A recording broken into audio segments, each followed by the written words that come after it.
Hello friends, welcome to Pi Academy and my name is Wasim Chauhan. आज हम class 12 से electrochemistry को शुरू करने जा रहे हैं। आइए शुरू करते हैं आज की क्लास को मेरे साथ। फर्स्ट टॉपिक जो आज हमने चूज किया है that is called galvanic cell. Galvanic cell ऐसी डिवाइस होती हैं जो केमिकल एनर्जी को इलेक्ट्रिकल एनर्जी में कन्वर्ट करती हैं। बट हमें समझना है कि गैल्वेनिक सेल जो है वो कहां से आई। एग्जैक्टली हमारा मेन टॉपिक है इलेक्ट्रोकेमिकल सेल। इलेक्ट्रोकेमिकल सेल्स हमारे पास होती हैं और वो ऐसी सेल्स या ऐसी डिवाइस होती हैं जो एनर्जी के एक फॉर्म को दूसरी फॉर्म में कन्वर्ट करती हैं। तो हमें गैल्वेनिक सेल को पढ़ने से पहले थोड़ा सा इलेक्ट्रोकेमिकल सेल्स को पढ़ना पड़ेगा। तो जैसे कि मैं बताया, चैप्टर की शुरुआत होती है इलेक्ट्रोकेमिकल सेल से और वहां पे बताया जाता है कि ऐसी सेल्स जो केमिकल एनर्जी को इलेक्ट्रिकल एनर्जी में या वापस से इलेक्ट्रिकल एनर्जी को केमिकल एनर्जी में कन्वर्ट करती हैं, उन्हीं को इलेक्ट्रोकेमिकल सेल्स कहा जाता है। आगे जाके टू टाइप्स की होती हैं। The very first is galvanic cell और दूसरी है इलेक्ट्रोलिटिक सेल। गैल्वेनिक सेल्स में क्या होता है, केमिकल एनर्जी जो है वो इलेक्ट्रिकल एनर्जी में कन्वर्ट होती है with the help of a redox reaction.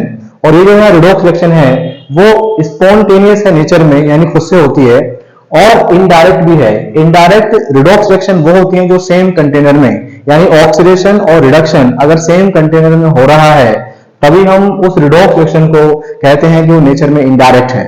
अभी हम बात करते हैं इलेक्ट्रोलिटिक सेल्स के बारे में, जिनको हमें इसी चैप्टर में आगे पढ़ना है। ऐसी डिवाइसेस, ऐसी सेल्स जो इलेक्ट्रिकल एनर्जी को केमिकल एनर्जी में कन्वर्ट करती हैं, मतलब इनमें इलेक्ट्रिक करंट की हेल्प से एक केमिकल डिकम्पोजिशन होता है और उसी की वजह से इलेक्ट्रिकल एनर्जी जो है वो केमिकल एनर्जी में कन्वर्ट हो जाती है। ऐसा करने के लिए यहाँ भी एक रिडॉक्स रिएक्शन होती है, लेकिन ये इस बार नेचर में नॉन स्पॉन्टेनियस है और डायरेक्ट है। डायरेक्ट का मतलब है कि ऑक्सीडेशन और रिडक्शन वो सेम कंटेनर के अंदर हो रहे होंगे। खैर, हम मेन टॉपिक पर आते हैं, that is called galvanic cell. तो गैल्वेनिक सेल को अभी मैंने आपको समझाया था, ऐसी डिवाइस होती हैं, ऐसी सेल्स होती हैं या ऐसी इलेक्ट्रोकेमिकल सेल्स होती हैं जो केमिकल एनर्जी को इलेक्ट्रिकल एनर्जी में कन्वर्ट करेंगी। ये डायग्राम एनसीईआरटी में है।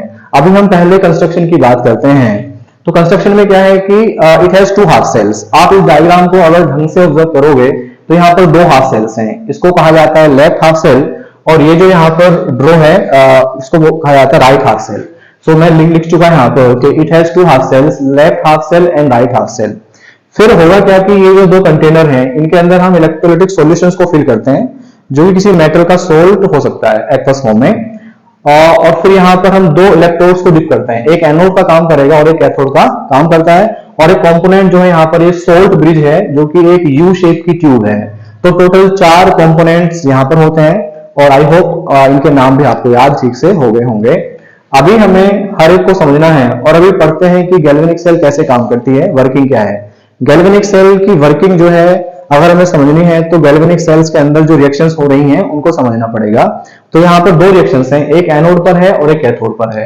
एनोड बेसिकली वो इलेक्ट्रोड है जिसपे होता है oxidation, means loss of electron.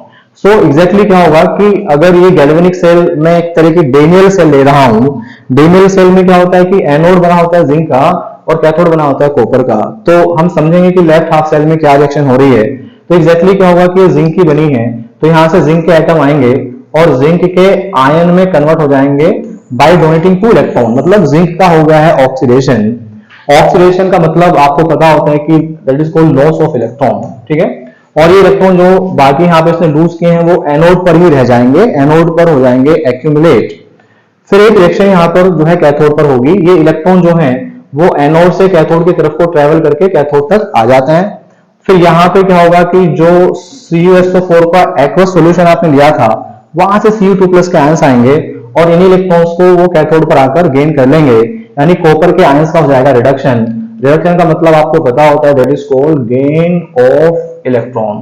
तो कॉपर के आयंस आ रहे हैं एक्वस फॉर्म में, 2 इलेक्ट्रॉन्स को गेन करके कॉपर के एटम बन रहे हैं और कॉपर यहाँ पर जो है कॉपर के एटम कॉपर के इलेक्ट्रोड्स पर डिपॉजिट होना शुरू हो जाएगी। होगा ये कि जिंक की रोड का वेट आहिस्ता आहिस्ता कम होगा और कॉपर की जो रोड है उसका वेट आहिस्ता आहिस्ता बढ़ना यानी कि इंक्रीज होना शुरू हो जाएगा। ये सारी चीजें आप इन कीवर्ड से समझ सकते हो, लोन और RRCP। लेफ्ट हाफ सेल में होगा ऑक्सीडेशन, इलेक्ट्रोड कहलाएगा एनोड और वो चार्ज में होगा नेगेटिव। RRCP मतलब राइट हाफ सेल में होगा रिडक्शन, इलेक्ट्रोड है कैथोड और वहां पर चार्ज होगा पॉजिटिव। क्योंकि यहाँ पर कॉपर के आयन जो है इलेक्ट्रोड के चारों तरफ एक्यूमुलेट हो रहे हैं, उसी की वजह से कहा गया कि इस पे चार्ज पॉजिटिव आ जाएगा। तो ये वर्किंग थी। एग्जैक्टली हुआ क्या है कि इंजेक्शन की वजह से इलेक्ट्रॉन ने एनोड से कैथोड की तरफ को फ्लो करना शुरू कर दिया है, तो उसके ऑपोजिट डायरेक्शन में यहां से करंट यानी कैथोड से एनोड की तरफ करंट जो है वो फ्लो होना शुरू हो जाएगा। तो ये वर्किंग हमने अभी समझी। अभी हम एक टॉपिक पढ़ते हैं, सोल्ट ब्रिज। सोल्ट ब्रिज का एक काफी यहाँ अहम रोल है। सोल्ट ब्रिज होता क्या है? एक यू शेप की इन्वर्टेड ट्यूब होती है। मैं लिख चुका कि यू शेप इन्वर्टेड ट्यूब, और इसके अंदर हमने यहाँ पर इलेक्ट्रोलाइट को फिल किया है। इलेक्ट्रोलाइट क्या होता है? इलेक्ट्रोलाइट जो है हर वो चीज या हर वो सब्सटेंस है जो आयंस में कन्वर्ट हो सकता है। ये कोई एसिड भी हो सकता है, बेस भी हो सकता है, कोई सोल्ट भी हो सकता है। लेकिन सोल्ट ब्रिज के अंदर जो यहाँ पर हम इलेक्ट्रोलाइट चूज करेंगे वो सोल्ट ही होगा मेनली। और इलेक्ट्रोलाइट को हम वहां पर क्या करते हैं, अगर पाउडर के साथ में फिल किया जाता है, अगर पाउडर जो है इलेक्ट्रोलाइट्स के आयंस की मोबिलिटी को कंट्रोल करता है। खैर अभी हमें देखना है कि हम कौन कौन से इलेक्ट्रोलाइट सोल्ट ब्रिज में यूज कर सकते हैं। कॉमनली यूज्ड इलेक्ट्रोलाइट जो है that is called KCl, potassium chloride. और कभी कभी हम जो है KNO3 मतलब पोटेशियम नाइट्रेट को भी यूज कर सकते हैं। और एक इलेक्ट्रोलाइट और आ सकता है यहाँ पर that is called ammonium nitrate. तो इनमें से कोई सा भी हम इलेक्ट्रोलाइट यूज कर सकते हैं। कभी कभी पूछेगा कि क्या हम NaCl को यहाँ यूज कर सकते हैं एज एन इलेक्ट्रोलाइट। तो NaCl को यहाँ पर इलेक्ट्रोलाइट की तरह कभी यूज नहीं किया जाता है, क्योंकि NaCl से Na प्लस और Cl नेगेटिव के आयंस आएंगे। मास में डिफरेंस होने की वजह से मोबिलिटी में काफी डिफरेंस होगा।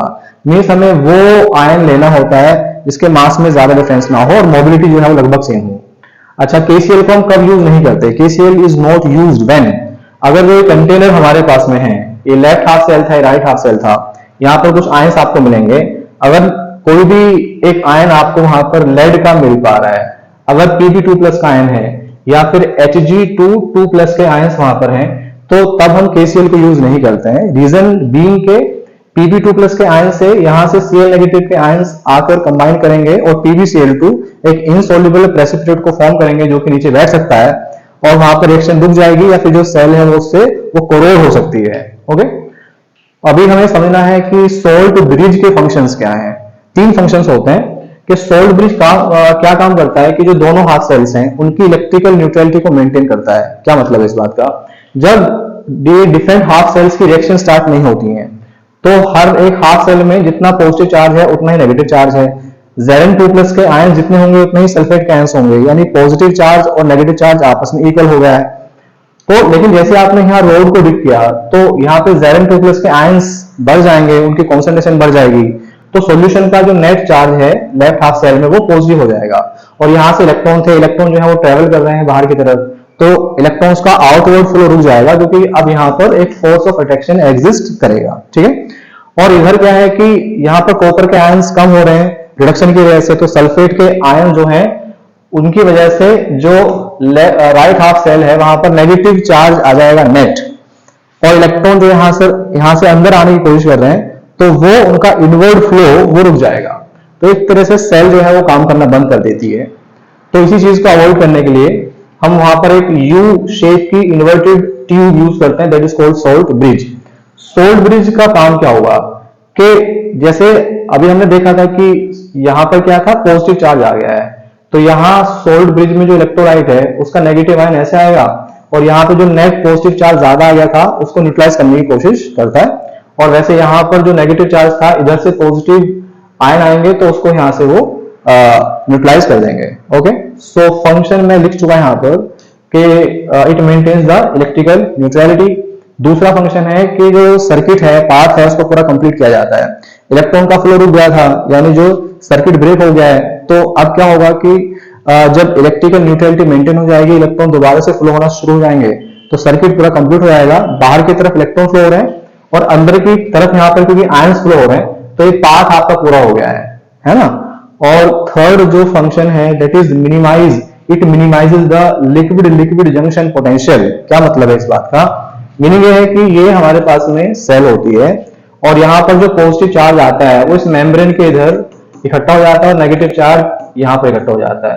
तो यहाँ पर क्या होता है, एक जंक्शन पोटेंशियल क्रिएट हो जाएगा जो कि मेन सेल का ऑपोजिट होता है, क्योंकि पता होता है कि मेन सेल में एनोड नेगेटिव है और कैथोड पॉजिटिव है। तो इससे क्या होगा, जो सेल की एफिशिएंसी है वो कम हो जाती है। जब यहाँ हमने सोल्ड ब्रिज यूज किया है तो यहाँ से नेगेटिव आयन आएगा और इस पॉजिटिव चार्ज को यहाँ से हटा देगा, और वैसे यहाँ से पॉजिटिव आयन आएंगे तो ये नेगेटिव जो चार्ज है उसको यहाँ से रिप्लेस करके जंक्शन पोटेंशियल को मिनिमाइज करने की कोशिश करता है और सेल की जो एफिशिएंसी है वो बढ़ जाती है। तो ये फंक्शंस थे जो कि बोर्ड्स में अक्सर पूछे जाते हैं कि सोल्ड ब्रिज के फंक्शंस क्या हैं। नेक्स्ट हमें अभी समझना है कि जब सेल काम करती है तो flow of direction of electrons and current क्या है। अभी हालांकि मैं आपको बता चुका कि एनोड से कैथोड जो है जब बाहर की तरफ देखेंगे तो वहां पर इलेक्ट्रॉन फ्लो होता है और करंट जो है वो कैथोड से एनोड बाहर की तरफ फ्लो हो रहे होते हैं। लेकिन जो इंटरनल पाथ है सोल्ड ब्रिज के थ्रू उसमें क्या फ्लो होता है, तो ये भी आपको समझना है। तो यहां से क्या होगा, कैथोड से एनोड की तरफ को नेगेटिव आयन फ्लो होंगे और एनोड से कैथोड की तरफ को जो है वो पॉजिटिव आयन फ्लो होंगे। आप इसको ऐसे याद रख सकते हैं कि करंट जो है, करंट की जो डायरेक्शन है वो कन्वेंशनली मानी गई है पॉजिटिव आयन की डायरेक्शन की, है ना, क्योंकि करंट की और इलेक्ट्रॉन की डायरेक्शन आपस में अपोजिट होती है। तो करंट ऐसे आया यानी कि पॉजिटिव आयन ऐसे आया और ऐसे वो वापस से चला गया है। तो ये कभी कभी यहां से क्वेश्चन राइज हो सकता है। सो ये थी गैल्वेनिक सेल। आई होप आप इसको ठीक से समझ पाए। अगर कुछ डाउट है या कुछ भी पूछना है आप कमेंट सेक्शन में कमेंट कर सकते हैं। Thank you.